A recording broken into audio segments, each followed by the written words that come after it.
Дневно само по 200 граѓани од истокот ќе може да се тестираат со брзите ковид тестови. Таа привилегија ќе имат граѓаните од Делчева, Македонска Каменица, Штип и Кочани, додека граѓаните од другите општини во регионот ќе мора да патуваат до соседните градови. Тестови за здравствените домови и станици во Берово, Пехчево и Пробиштип нема. Во Кочани од денес дневно ќе се тестираат по 20.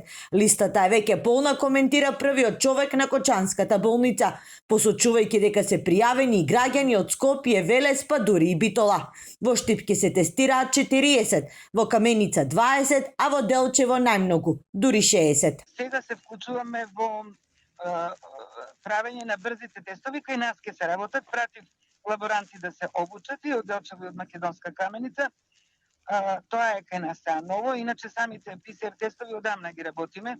Со воведувањето на брзите тестови ќе се реши горливиот проблем на граѓаните од крајниот исток, кои беа приморани да патуваат и по 100 километри во еден правец, само за да стигнат до пунктот. Ваквата организираност и како влијаеше на скромниот македонски буџет, па поради тоа голем дел од граѓаните се одлучуваа да си останат дома. За мене беше интересно како директор да донесам кај нас можност да се брзо да се тестираат луѓето, затоа што сме оддалечени многу.